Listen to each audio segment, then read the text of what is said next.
maybe give a little, then I got so much back. I used to have cancer. Call 1-800-494-HELP today.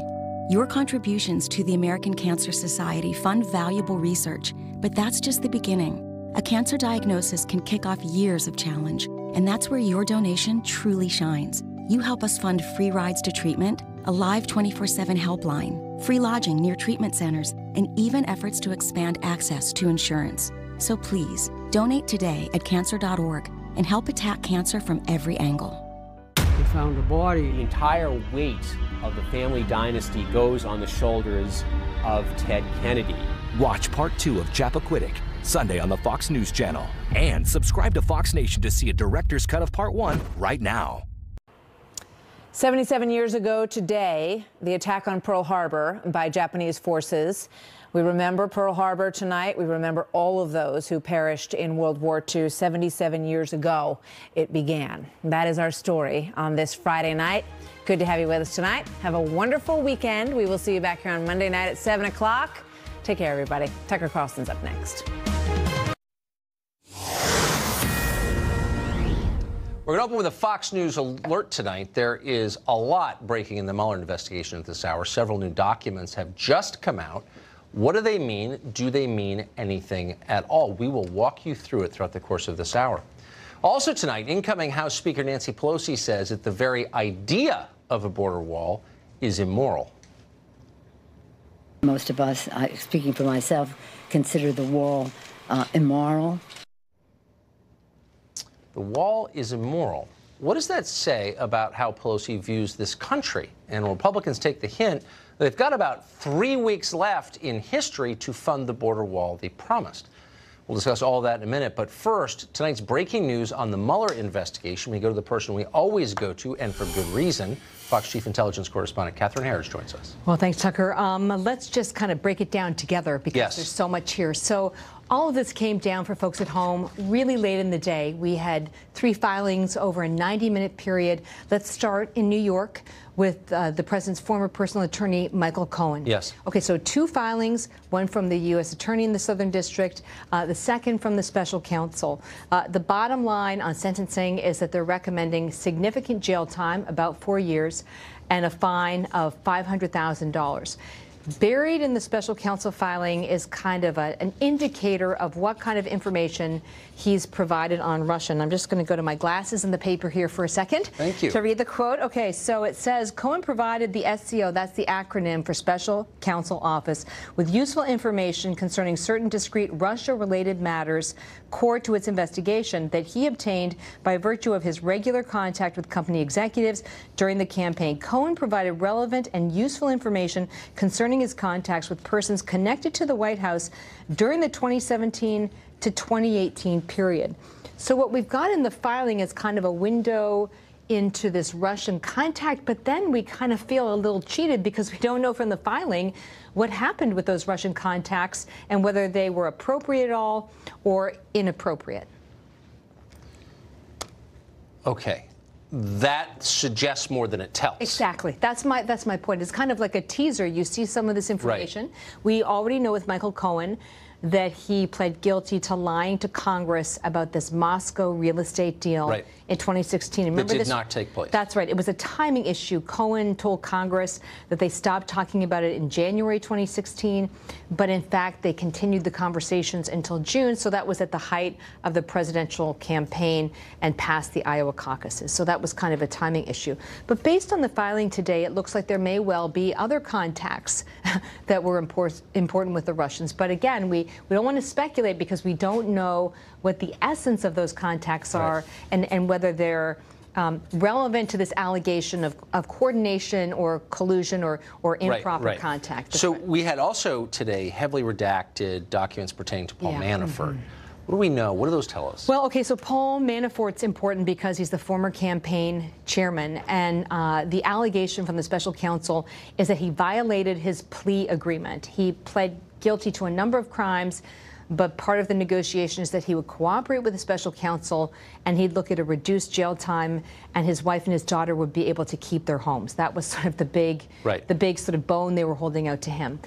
But what happened today is that the judge agreed that part of the filing would be under seal, which means for a lay person that it's not public, that you can't see it. Period, you can't see it. And that would go to ongoing investigations. And then there's a part that is public, but as you've known from seeing it, it's really heavily redacted, that section as well. And it alleges that Manafort broke the agreement by continuing contact with the administration, though he had been told to cease all contact. Now, there's a story tonight, we can't confirm it, that in parts of that filing that are veiled from public view, the investigations ongoing that are referred to in the document pertain to Tony Podesta. Right. I don't have that independently, but Yes. what I could say just as a data point is that it makes a lot of sense to me, because what we've been seeing in the background here is that there is an investigation looking at Tony Podesta and his lobbying work, and also the former, I believe he was the White House counsel under the Obama administration, Greg Craig. And one of the questions Republicans have had is whether the special counsel investigation is only going to look at Republican lobbying efforts that were violating this Foreign Agents Registration Act, or whether, the shoe would be on the other foot, and they would look at Democrats. Manafort, of course, was in effect working with Tony Podesta for quite some time in representing these foreign interests. Catherine Herridge, thanks for breaking it down. There's a lot. Yeah, there was a lot. You're welcome. We'll see you again.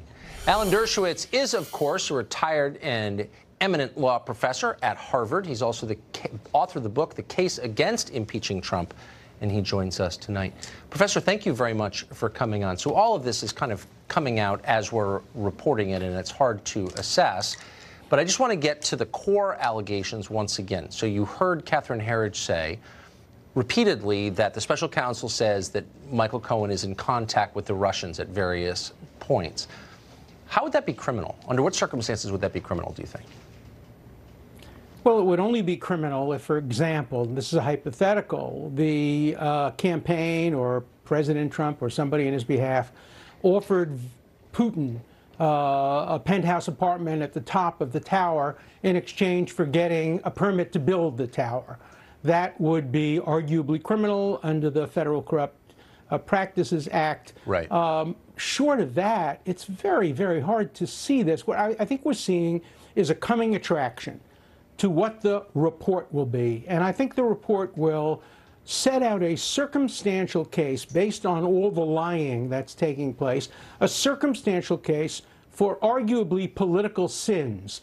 But I don't see any crimes. Collusion itself is not a crime.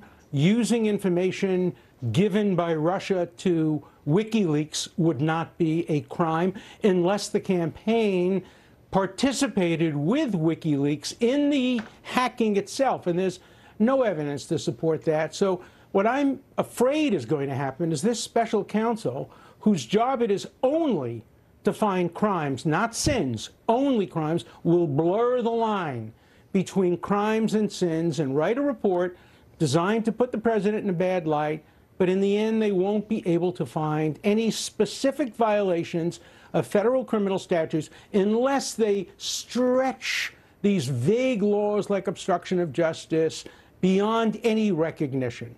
So is it a prosecutor's job constitutionally to paint a politician or anyone in a, quote, bad light without charging him with relevant crimes? I mean, that's not in his purview, no, is it? It's worse than improper. It's unconstitutional. The grand jury has a specific function. It's supposed to only indict or not indict. Indeed, prosecutors generally don't issue reports for that reason, because they only hear one side of the case. They don't hear the other side. There's no cross-examination of witnesses. That's why it's regarded as wrong for prosecutors to issue reports. That's what Comey did wrong. He should never have gone beyond saying, we're not indicting Hillary Clinton. Exactly, In fact, he shouldn't have said it at all. It should have been a Justice Department official. And now I think it's wrong for there to be a public report laying out a political case. Now, at the very least, what has to happen is the new Attorney General has to, if he receives the report, say, I'm not making it public until the other side has had a chance to rebut it and file its own report. Then you get two political reports, one from each side, and the public can judge. But this sounds like a distortion of what prosecutors ought to do. Prosecutors ought to do up and down. Indict, not indict. Exactly. If you have the evidence of crime, indict. Otherwise, shut up. So when the special counsel's office releases documents, as they did today, that make cryptic references to meetings with Russia without explaining why this is relevant to the public interest or illegal, does it raise the suspicion that this is a manipulative public relations move rather than a legal one? Well, it raises the suspicion that the final report will also include allegations of political sin rather than specific crimes. Yeah. And that's just not the proper role of special counsel or any prosecutor. And I hope it doesn't happen. I hope that Mueller, who has a generally good reputation as a prosecutor, will remember that his job essentially was to uncover crimes that occurred before he was appointed. At the moment, most of the crimes he's uncovered occurred after he was appointed. Lying to Congress, lying to prosecutors, and crimes that are unrelated to his mandate. Manafort, financial crimes, Cohen, taxi cab crimes. Right. The only crimes he seems to have found relating to Russia are by Russians.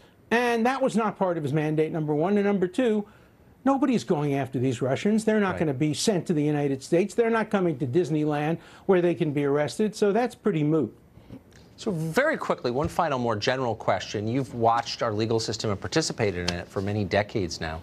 Is it common for prosecutors, good people, people of integrity, to become caught up in a kind of vortex of zealotry where they kind of lose sight of the law and become really focused on destroying people? Well, I think that's the problem with special counsel, because you come in and there's somebody out there or people out there with targets on their back. And in this case, he went after so many people who had close connections to the president in an attempt to get him. You don't have to believe me. Listen to Judge Ellis, who presided over the Manafort case. He was very critical of how the special prosecutor is squeezing people, not only in order to make them sing, but in some cases, people are composing because they think the better the story, the better the deal. It also gives a lesson, an object lesson to criminal defense lawyers. Be careful when you make a deal. Because when you make a deal with the prosecutors, they can really come back and hurt you. Exactly. Look at what happened to Cohen.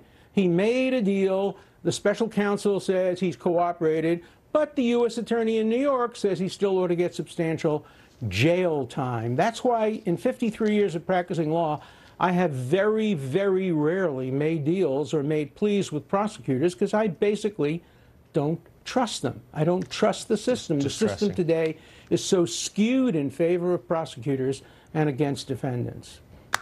We may be losing perspective of this. I just want to remind our viewers on our way out that you are not a figure on the right. You are not a Trump voter. You're merely defending what you think is our tradition of law. And I appreciate that. And I've been saying the same thing for 55 years. I've been saying the same thing for 55 years. I've expressed the same criticism of prosecutors, whether they go after Democrats or Republicans. Amen. Alan Dershowitz, thank you very much. Thank you. Well, as we said at the open, there is breaking news from the Mueller investigation. We're not exactly sure what some of it means, but it is coming at us right now. Former FBI Director Jim Comey testified, by the way, on Capitol Hill today. He dropped his initial plans to mount a legal challenge to the subpoena he received from Republicans on the committee. What did we learn from Comey on the Hill? Tom Fitton was watching carefully. He is president of Judicial Watch, here to tell us about that and to assess the Mueller memos we were just talking about. But first to Comey. Tom, thanks for coming on. What did we learn? Well, we learned that Comey isn't worried about being prosecuted for any misconduct because he didn't take the fifth. And we also learned the FBI and Justice Department are still hampering the investigation by ordering him not to answer many key questions, according to Republicans who've complained about the way it proceeded. Can I ask you a question, though? Didn't Comey, am I overstating this, and I want to be fair, but it seemed to me like Comey committed perjury last time he testified because he said that he had never participated in leaking while FBI director, and then Andy McCabe, who would know, later said that he had. Did anyone ask him about that? Well, I don't know, but I guess it depends on what the meaning of leak is. I guess it does. And he took those FBI memos, FBI files of Donald Trump, and leaked them with the specific purpose of getting a special counsel appointed. You know, he ought to be under criminal investigation for taking those records and leaking them. And he's also under investigation about potentially taking classified information. And, you know, if you're under criminal investigation at the federal level And so when asks you questions about it in an official circumstance like this, you often take the fifth. Are you starting to, I mean, meanwhile, but he didn't. George Papadopoulos was in prison until a minute ago. Are you getting the impression that the truly powerful really don't face legal consequences? It's always the little guy. It's always Jerome Corsi, some 72-year-old writer for Newsmax, who gets threatened with prison. But Jim Comey, the FBI director, gets to do whatever he wants. That kind of seems like the lesson. Well, it's not necessarily powerful, but it's a partisan process, because President Trump's powerful, but he's being attacked and abused. Good point. But if you're connected to the Democratic establishment, if there's a partisan nature here, which is to get Trump, you're protected. And Mr. Comey is Mueller's witness. He appointed Mueller. He's friends with Mueller. He worked with Mueller. He's friends with Mueller. And now we're seeing what happens if you're a friend of Mueller. You get protected by this Justice Department and this FBI. And if you're not a friend of Mueller, you'll be used and abused. In the case of Cohen, who was used to go after Trump in dishonest ways, in my view, by this special counsel. And he's being abused and being thrown under the bus. Oh, yeah, we used his testimony. We were able to insert the word Russia 50 million times as a result of these plea deals that really didn't have anything to do with Russia collusion. But we're going to ask the court to allow him to go to jail for at least 3.5 years. It's making a lot of us very cynical, and I wish it weren't, because I love this country. There was a ruling today pertaining to Judicial Watch and Hillary's emails. What happened? Well, actually, it was yesterday. It was a big ruling by Judge Royce Lamberth, who opened up discovery into the Clinton email issue. He's angry about what the Justice Department and the FBI did. He fears that he was hoodwinked, or they tried to hoodwink Judicial Watch and the court in keeping these emails away from us. He's concerned that Hillary Clinton created this email system to avoid FOIA.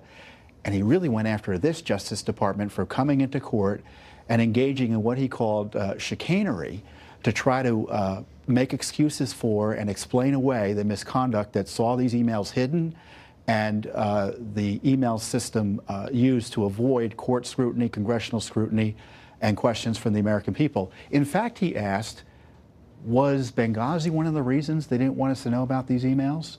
So this discovery is significant. Amazing. And, you know, Congress is out to lunch on this, and Justice Department is on the other side, but the court wants more answers. Whatever happened to the Republican Congress? We got to do a series on that, maybe in January. Tom, great to see you. Thank you. 3 whistleblowers have come forward with allegations of corrupt dealings at the Clinton Foundation. That's according to Republican Congressman Mark Meadows. He says the whistleblowers produced hundreds of pages of documents. They exposed misallocations of funds and the creation of quid pro quo arrangements during Hillary Clinton's time as Secretary of State. That would be influence peddling for those watching at home. The continuing investigation in the Clinton Foundation is the subject of a scheduled congressional hearing next week. Peter Schweitzer is well-traveled in these waters. He's the author of Clinton Cash, and he joins us tonight. Peter, thanks very much for coming on. Who are these whistleblowers? Do we know? We know that they have done work with the FBI, that they work with a consulting firm. We know that they did research that include apparently an interview or a discussion with the CFO of the Clinton Foundation. I have not seen the material yet, Tucker, but I think it further confirms this long-established pattern of serious questions about what the Clinton Foundation is up to. And, you know, if you think of the scales of justice, Tucker, look at what launched the Trump-Russia collusion investigation, which was the Steele dossier. By the way, I thought it was a good idea to investigate this. That launched the Trump investigation. On the Clinton Foundation side, we know that money was transferred to the Clintons. We know that they had agreed to disclose donors, that they hid those donations. You could find the $20 donation from a Mary Smith in Arkansas, but the $2 million donation from the chairman of a Russian-owned uranium company was not disclosed. We know that they lied to journalists about meetings that the journalists said took place, that the Clintons said never happened, and only when the journalists showed them the photographs did they admit that they happened. And we had an internal review by the Clinton Foundation itself, done by Simpson Thacher, which talked about the fact that there was a pay-to-play expectation by big donors. So this is going to further confirm what we've already known. And for the life of me, how you can launch an investigation based on the Steele dossier, which Comey admitted was salacious and unverified, but you can look at this other body of information and say, well, there's nothing to see here. Proves the point I think that Tom Fitton made earlier, that justice seems to be certainly not balanced and seems to be partisan. So a pay-for-play offer to foreigners from a foundation run by the Secretary of State. I mean, that's in the criminal category, is it not? Absolutely. I mean, people make this mistake all the time. They say to me, well, it's a charity. It's very, very clear. The bribery charges in the United States, the international bribery standards to which Hillary Clinton as Secretary of State committed the United States to, the international bribery standard says if you donate to a person, if you give money to a political figure, if you give to their family members, or if you give to their charity, that's all criminal if you're trying to engage in pay-to-play. And by the way, American companies who have given to legitimate charities in foreign countries for that purpose have been charged under the Foreign Corrupt Practices Act. So it's a very serious issue. So the line on the Clinton Foundation was always, as you just said, it's charity, and it continues its important work of fighting childhood obesity around the world, or whatever it was pretending to do. How is it doing now that there's no more influence to sell? Do we know? Great question, Tucker. We know that donations are way down, off by more than 50%. Now, you would think that Bill and Hillary Clinton, she's not running for president. You'd think they'd have a lot of time on their hands to do a lot of fundraising for the Clinton Foundation, but the money has basically dried up, particularly from foreign entities. So this should be no surprise. And if you chart the rise of the Clinton Foundation, particularly with foreign donations, Tucker, it rises and falls with the political fortunes of the Clintons, which is just further evidence of why they were donating this money. And by the way, to the work of the Clinton Foundation as a charity, this internal review that was done by Simpson Thacher, they interviewed Clinton Foundation employees and asked them to rate the effectiveness of the Clinton Foundation as a charity on a scale from 1 to 10. The average Clinton Foundation employee gave it a 4. So they didn't consider it a very effective charity, even though that's where they worked. If your employees are giving you a 4 out of a scale of 10, it's a problem. Peter Schweitzer, always fact-based. I appreciate it. Good to see you. Thanks, Tucker. Dan Bongino is often on the show. He's a former Secret Service agent and NRA TV spokesman and the author of Spygate, the attempted sabotage of Donald J. Trump. You probably saw, Dan, as we did at the outset of the show, that there are these new documents pertaining to Michael Cohen and Paul Manafort, and in those is the word Russia. Now, that word is not explained, but it's repeated quite a bit. Is that evidence of a felony? When you use the word Russia over and over and over, that means the person about whom you're using it should be in jail. Is that the law? I'm just checking.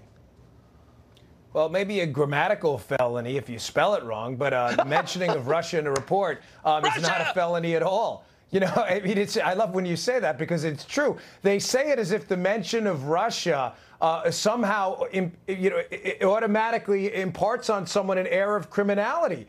It's not true, Tucker. I've been to Russia. I've never been interviewed by the FBI. I went there as a Secret Service agent. Yes, shockingly, I went there to Russia in your capacity as a federal agent? It gets better.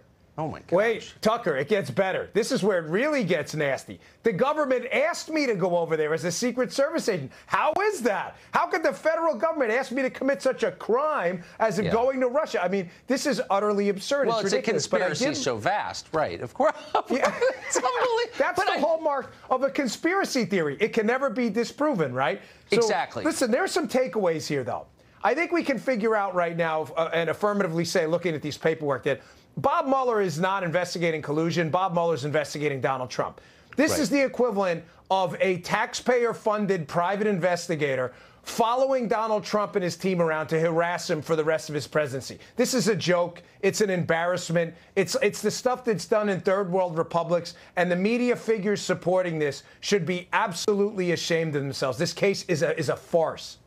Well, it's setting precedents I don't think any of us are going to want to live with for the rest of our lives. Seriously dangerous precedents about how the government behaves that I think really are a threat to democracy. Dan Bongino, great to see you always, despite your grave admission that you were once in Russia. See you next week. Buddy. I'll see you well, today's Friday. We hope all of you enjoy the weekend. But this is sad news. We've got a report tonight. You need to be careful. Keep your doors locked, your kids inside. America's streets and voting booths are no longer safe because after fewer than 2 weeks in jail, Vladimir Putin's hand-picked Russian spy / democracy hacker, George Papadopoulos, is once again free, released, walking among us. Slide the dresser in front of the door and say a prayer. No one's safe while he's out. Straight ahead, Nancy Pelosi says Democrats will never, under any circumstances, allow our border to be protected because that would be immoral. We're quoting her, immoral. What should Republicans learn from this? That's after the break.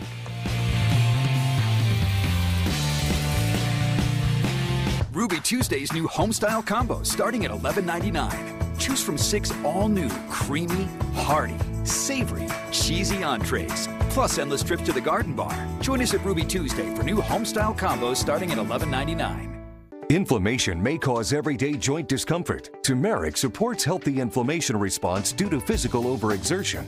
Cunol provides superior absorption compared to regular turmeric. Cunol, the better turmeric.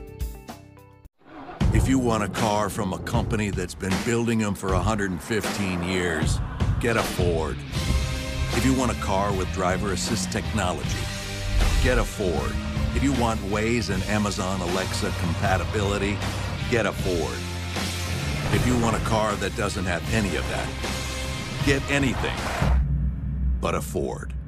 Otherwise, you're gonna want a Ford.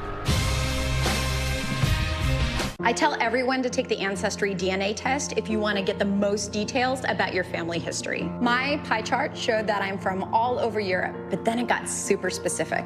I learned my people came from a small region in Poland, and even a little bit of the history about why they might have migrated during that time. Those migration patterns are more than just lines on a map. They're really your family's story. This holiday, give the gift that's connected millions to a deeper family story. Order your kit at Ancestry.com. Tired of food sticking to the pan? Not anymore. Hi, Chef Daniel Green here with Gotham Steel, the newest technology in non-stick cookware made with ceramic and super strong titanium. Stronger than ever before. It's literally like cooking on air. Everything slides right off. Plus, use metal and never make a scratch ever. Use Gotham Steel in the oven too, up to 500 degrees. Even fire won't damage Gotham Steel. Available at fine retailers and at GothamSteelStore.com.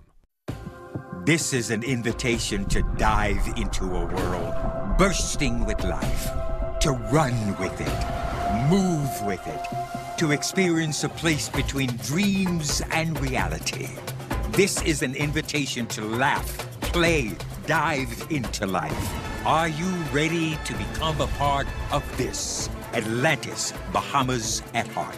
Book your winter vacation by December 10th at 1-800-ATLANTIS or AtlantisBahamas.com. If your moderate to severe ulcerative colitis or Crohn's symptoms are holding you back, and your current treatment hasn't worked well enough, it may be time for a change. Ask your doctor about Entyvio, the only biologic developed and approved just for UC and Crohn's. Entyvio works at the site of inflammation in the GI tract and is clinically proven to help many patients achieve both symptom relief and remission. Infusion and serious allergic reactions can happen during or after treatment. Entyvio may increase risk of infection, which can be serious. PML, a rare, serious, potentially fatal brain infection caused by a virus, may be possible. Tell your doctor if you have an infection, experience frequent infections, or have flu-like symptoms or sores. Liver problems can occur with Entyvio. If your UC or Crohn's treatment isn't working for you, ask your gastroenterologist about Entyvio. Entyvio, relief and remission within reach. Well, just in case you're wondering if the new Democratic Congress will fund a wall along our southern border, we have an answer. The incoming Speaker of the House has cleared it up. No chance, says Nancy Pelosi. Walls don't work, she explains. And more than that, they're wrong, morally wrong. Watch. Most of us, speaking for myself, consider the wall immoral, ineffective. He also promised Mexico would pay for it. So even if they did, it's immoral still. Now, if you're familiar with how things work in Washington, you may be wondering, when did morality begin to play such a central role in the legislative process? And the answer is the day that Nancy Pelosi got ordained. Pelosi is now an archbishop in the Church of Progressive Sanctimony. Her spiritual gift, hectoring. Listen to her preach. What the president did was unconstitutional and indeed, in my view, immoral. It is a moral issue. This is a moral challenge. Immoral, unconstitutional, incompetent, short-sighted, and immoral. Our moral responsibility. We have a moral responsibility to the next generation. It's just a reflection of the weak moral authority. Weak moral authority. That is not a problem for St. Nancy. Her moral authority is absolute. She is a good person. You, unfortunately, are not. So pay attention as she explains once again, a border wall is immoral. Well, fine. Far be it for us to question the command of an archbishop. We'll take her at her word. God hates walls. But wait, if walls are immoral, what about fences? Obama seemed to like them. The bill before us will certainly do some good. It will authorize some badly needed funding for better fences and better security along our borders, and that should help stem some of the tide of illegal immigration in this country. Better fences, says Obama. That sounds immoral. And what about Israel's security wall? It's big and real and very effective. Pelosi supported it, actually. She voted for a resolution defending that wall from UN condemnation. It's confusing. It must have been before her conversion. But now that walls are definitely immoral, a few obvious theological questions arise. What about doors and locks? How about hedges or security systems or airport checkpoints or anything else that's specifically designed to keep some people out? What about the gate in front of Pelosi's weekend house? Is St. Nancy against all of that? Of course not. Republicans often say the left opposes borders. We've said that many times, but it's not quite true. In their own lives, Democrats are all for exclusivity. They're not in a hurry to resettle refugees on Martha's Vineyard, for example. They just oppose America's borders. America is a sinful nation, they tell us. We can only atone for those sins by giving what we have to the entire world. So there's a lesson here for Republicans.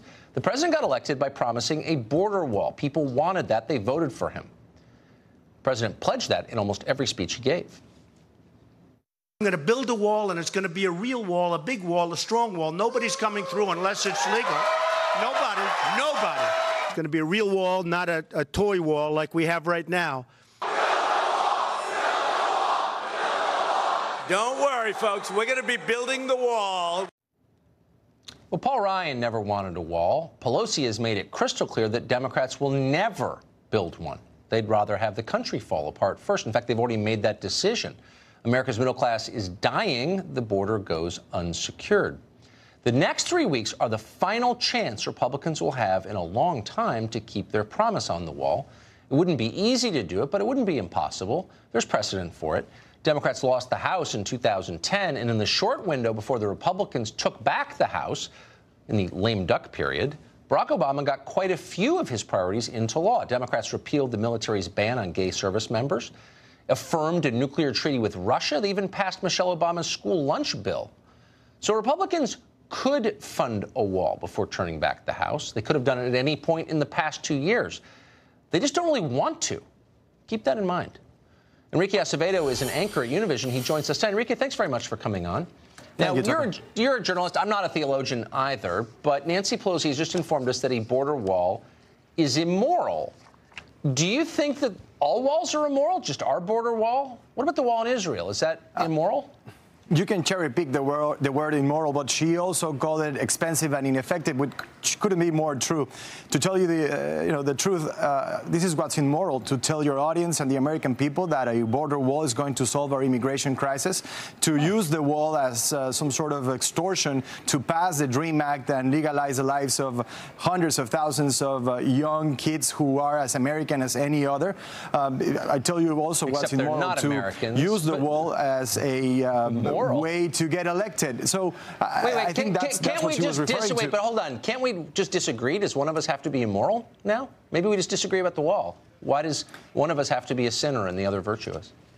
I think being, the immorality of the wall is the signal it sends to a country that has been a partner, an ally, a good neighbor like Mexico. It says we're for division, we're for hate. It says that we don't want others to come to this country while this country was founded by immigrants. So I think that's what's immoral about it. It really betrays fundamental principles, foundational principles in this country. So where's Univision headquarters?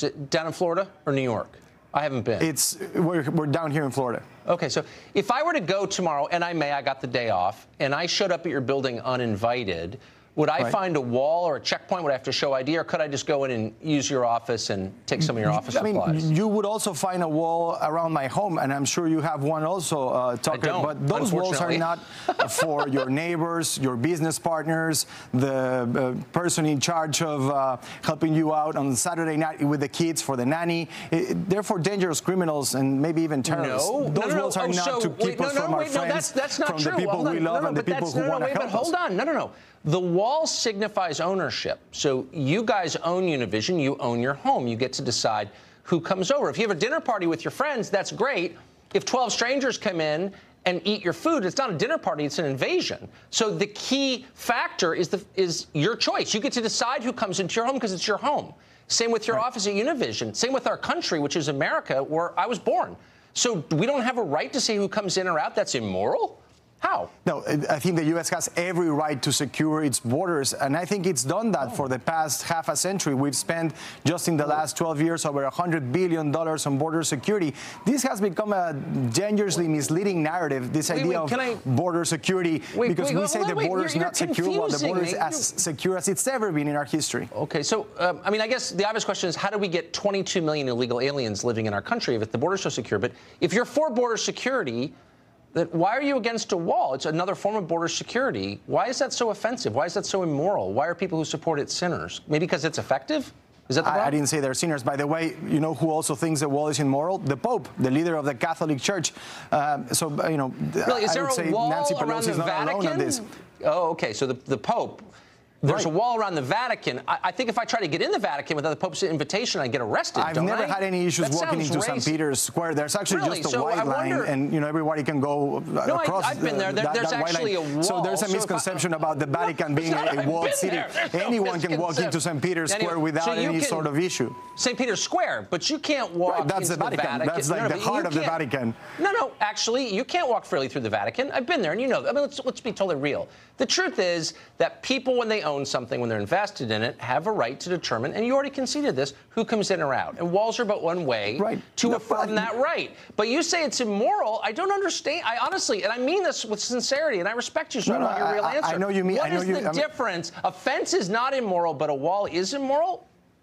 Unpack that like I said, I think it's immoral because what it represents, the signal that it's trying to send, division, hate. It's trying to somehow paint the U.S. as an isolationist country, as a country who doesn't want people to come here. And that's not, I think, who we are and how this country was founded. Those are not the principles and the values of the American people. Voters will determine that. But let me just ask, but why does a fence not send that same message? I'm sorry? A fence does not send the message of hate. But a wall does send a message of hate? I think a wall, it's a message of division. It's a wall of keeping others away. Why is a fence not the same message? I don't understand. How is a fence different from a wall? I think that's just semantics. The fence, a wall, it's pretty much the same thing. And I would argue that Democrats and Republicans are both responsible for this idea of this dangerously misleading narrative of border security. Many Democrats voted in favor of the 700-mile wall that's already at the border. So I don't think this is a Republican or Democrat issue. I think that the American people have been lied to in this sense, and that's what's immoral about this. Then tell them the truth, very quick. Obama called for a fence. We have a fence along, say, the San Ysidro-Tijuana border. You're okay with that because you're for border security. But if the fence became a wall, it would become immoral. Tell me the substantive difference between a fence and a wall. Is it an aesthetic difference? I mean, what honestly?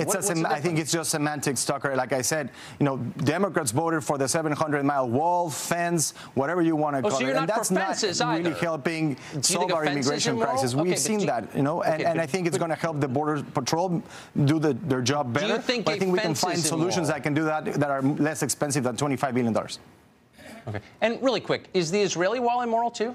Does that send a message of hate? I'm sorry? Is the Israeli wall along the West Bank line, is that immoral too? Does that send a message of hate? I think that's a different circumstance, right? Because they were being threatened by the very real possibility of terrorists coming to their country, and you can prove that by building that wall. They've been able to reduce that threat considerably. So it's a different circumstance. It's a good thing. Okay, there, but not here. All right, Enrique, great to see you. Thank you so much. Thank you, Tucker. Antifa is ruling, in effect, the streets of Portland, harassing whomever they like, while the police stand aside in some cases. A journalist recently targeted by Antifa joins us to explain how this all happened. That's after the break.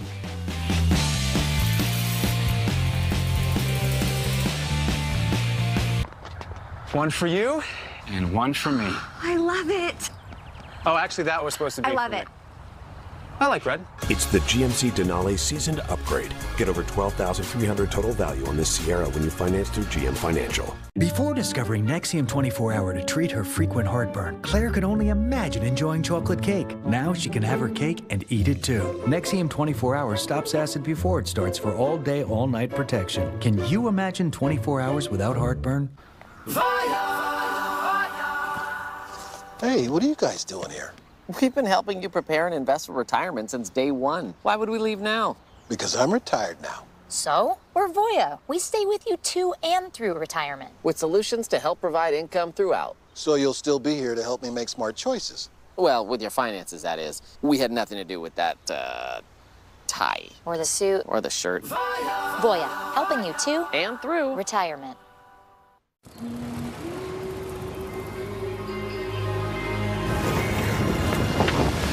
You think you've seen everything? Let's talk about that when you get here.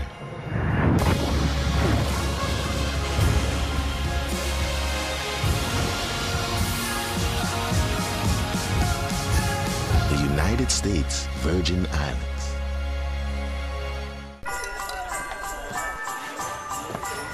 Happy holidays, boss. It's from all of us. Really? Wow! Thank you, everybody! A WeatherTech gift card is the perfect holiday gift with so many automotive accessories to choose from.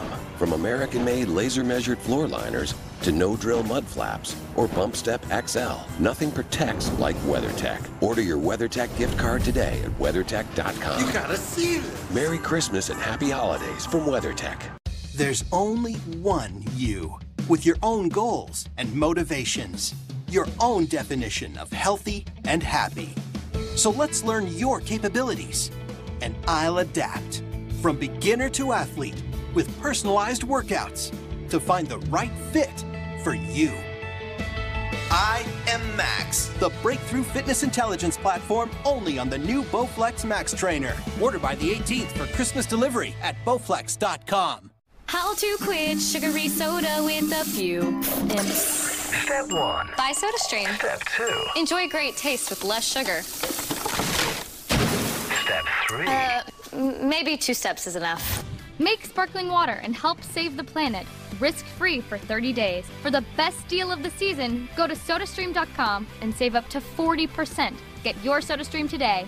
SodaStream can be found at these fine retailers.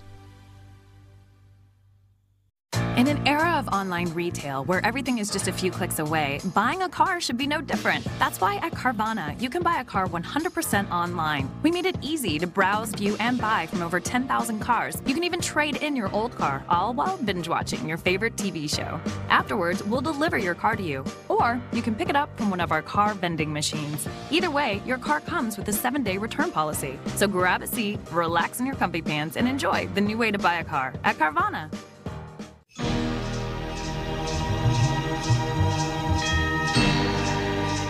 Give a gift that brings the ones you love even closer with a DNA kit from 23andMe. And this holiday, get 30% off each kit at 23andMe.com. Wait! Where's Grandpa? If you're making too many bathroom trips, pay attention. Super Beta Prostate has clinically tested ingredients that help reduce urges to urinate so you can enjoy more of life's best moments.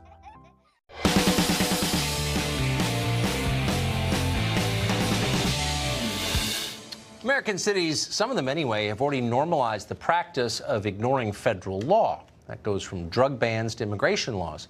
But a few, thank heaven only a few at this stage, are going further than that and are now empowering the mob, as long as they agree with the mob politically. No city represents this ominous trend better than Portland, Oregon, where police stood down under orders, not voluntarily because they were told to, while Antifa harassed ICE agents. Last month, the journalist found himself the target of that mob. How about you get the out of here, Andy. I won't be intimidated I don't feel safe with you here, so get the out. Your parents were embarrassed by you and your grandparents who've been oppressed by white men throughout history. You should be ashamed of yourself. Why should I be ashamed of myself? Because you're an Asian given into white supremacy, motherfucker. Andy, it's time to go.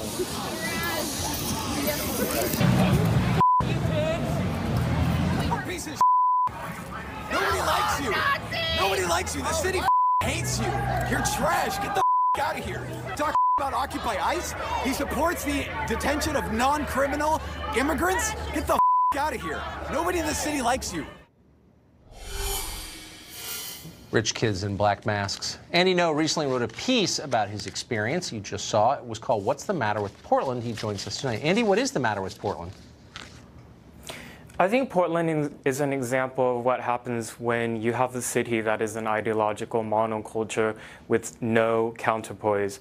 And so these ideas on the left just sort of become radicalized in their own echo chambers. And as the city is also very secular, so there's an erosion of traditional sources of purpose and meaning, for example, from religion. So instead, people are turning to political ideologies, and they want to be heroes, but instead of dedicating their lives to service or joining the military, yes, they're joining movements like Antifa and going out on the street to fight because they think they're actually in a battle with fascists. That's a deep and true analysis, I think. Portland is a beautiful city, and there are normal people, nice people who live there. What do they think? I mean, not everyone in Portland agrees with Antifa. Do they have a voice?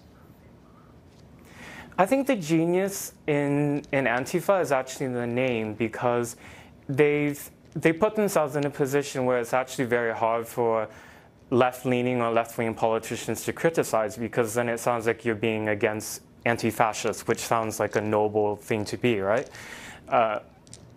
And so for a long time, Portland residents were reluctant to be too critical of this movement. But as Portland has been victimized through various riots and scenes of violence, I think more normal people are waking up and seeing that this movement is a little bit indiscriminate in who they target. They've targeted just regular citizens, for example, trying to drive through, trying to pass through, or trying to run a business. And hopefully with what I'm doing by trying to go to these protests as they happen and bring attention to it, more people will wake up and realize that we're not dealing with a noble anti-fascist movement. We're actually dealing with a reactionary, anti-government, anti-American, revolutionary movement that is also willing to use violence. Yeah, a movement that says it's against white privilege, but is almost exclusively privileged white kids. Andy, be careful. You could get hurt, as you well know. You're a brave man. Thank you for joining us. Thanks for bringing attention to this. Thank you. Well, a top Democrat says the United States must re-adopt the Paris Climate Accord. Well, Paris actually tried that, and you're looking now at the screen at what happened when they did. That's after the break.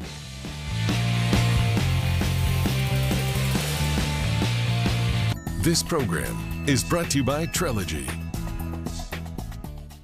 I wanted more from my COPD medicine. That's why I've got the power of 1, 2, 3 medicines in Trelegy. The only FDA-approved 3-in-1 COPD treatment. Trelegy, the power of 1, 2, 3. Trelegy, 1, 2, 3. Trelegy. With Trelegy and the power of 1, 2, 3, I'm breathing better. Trelegy works 3 ways: to open airways, keep them open, and reduce inflammation for 24 hours of better breathing. Trelegy won't replace a rescue inhaler for sudden breathing problems. Trelegy is not for asthma. Tell your doctor if you have a heart condition or high blood pressure before taking it. Do not take Trelegy more than prescribed. Trelegy may increase your risk of thrush, pneumonia, and osteoporosis. Call your doctor if worsened breathing, chest pain, mouth or tongue swelling, problems urinating, vision changes, or eye pain occur. Think your COPD medicine is doing enough? Maybe you should think again. Ask your doctor about once daily Trelegy and the power of 1, 2, 3. Trelegy, 1, 2, 3. Save at Trelegy.com. Over 100 years ago, we were talking about the Model T. Now here we are, talking about winning the most J.D. Power IQS and Appeal Awards. Talking about driver assist technology. Talking about cars that talk and listen.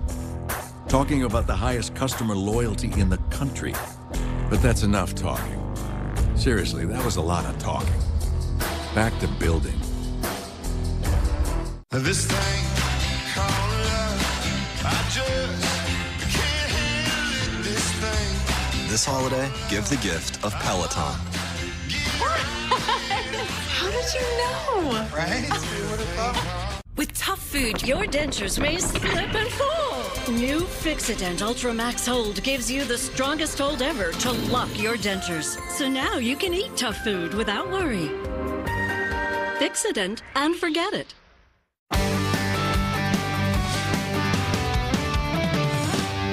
I used my photo for all my holiday gifts. I used my photo last Christmas. We all have phones, and they all have great cameras, right? But there's always one amazing shot. Of Max. Of our family vacation. Of the twins. So that's why I emailed my photo to 123@myphoto.com. It's so simple. Anyone can do it. You just select your favorite photo and email it to 123@myphoto.com. I instantly got an email back with my photo on all kinds of handcrafted products. And it was simple. I did it from my couch. My photo of the twins arrived in just 5 days. When I opened the package, I actually cried. Hi, I'm Warren Stroll. I created my photo, the world's easiest way to take your favorite photo from your phone and make it into a handcrafted photo product for yourself or as a gift. And it's always free shipping. Just choose a photo from your phone and email it to 123@myphoto.com. Try it now.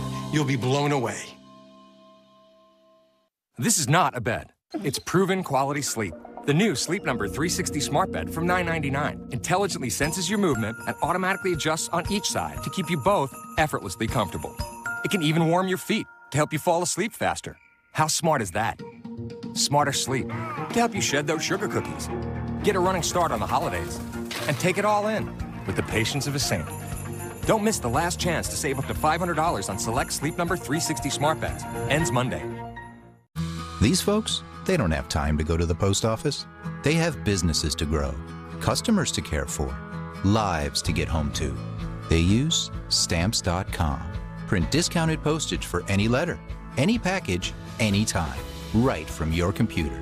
All the amazing services of the post office, only cheaper. Get our special TV offer, a 4-week trial plus postage and a digital scale. Go to Stamps.com/try and never go to the post office again.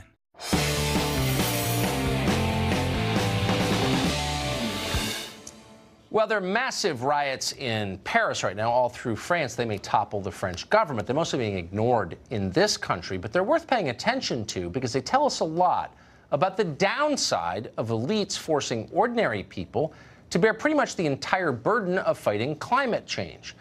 Our bettors are very concerned about climate change, but they don't want to give up their planes. They want you to pay more at the pump. This is not a workable long-term approach, but elites have refused to rethink it. In fact, they're doubling down. In a recent statement, the Senate Minority Leader, Chuck Schumer, says there will be no infrastructure deal with the Trump administration. No Americans will work on that deal until and unless the U.S. rejoins the Paris Climate Accord, the one that France is following, which led to the riots. Well, Josh Fox has been following this. He's an environmental activist. He directed the anti-fracking film Gasland, and he joins us tonight. Again, Josh, thanks a lot for coming on. So what I love about this... Always a pleasure, Tucker. Thank you. So neither of us is a climate scientist. We don't need to argue at the details of climate science for the purposes of this conversation. I'll just concede for the purposes of this that, like, everything you say is true. I'm interested in what the solutions. All right, I'm all for that. No, but I'm interested because I noticed that the solutions always entail normal people paying a lot more for the necessities of life. Why is it never Jeff Bezos footing the bill or closing the carried interest loophole and letting finance community pay the bill? It's always like, you know, normal people. Why?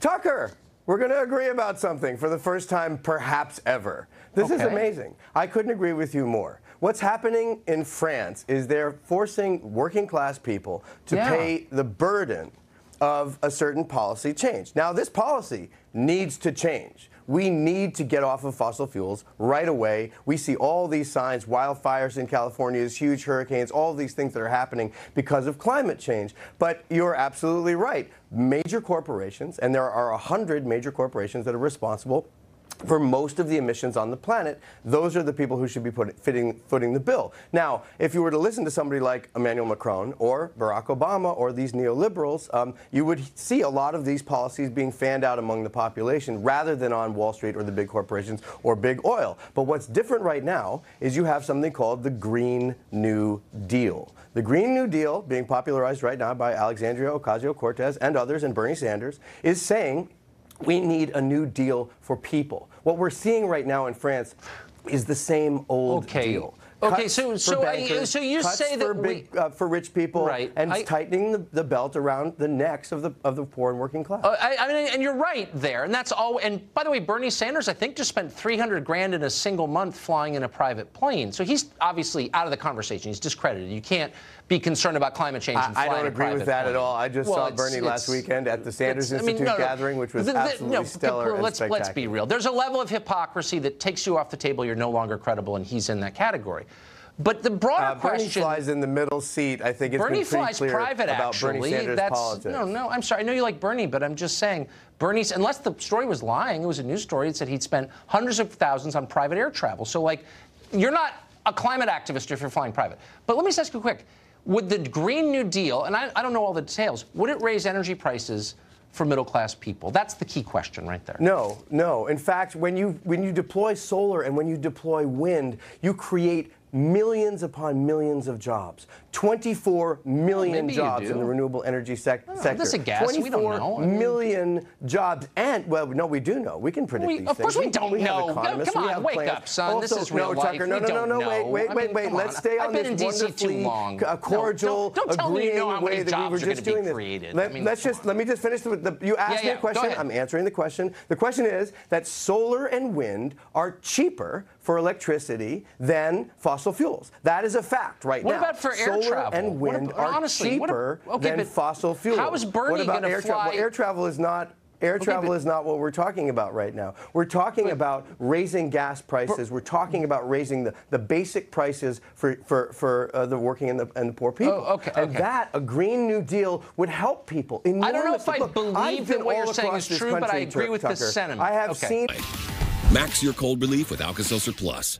This is an invitation to experience a place between dreams and reality, to dive into life. Are you ready? Atlantis, Bahamas at heart. Book your winter vacation by December 10th at 1-800-ATLANTIS or AtlantisBahamas.com. Ready to get your feast on? You better be, because it's Red Lobster's new Create Your Own Ultimate Feast event.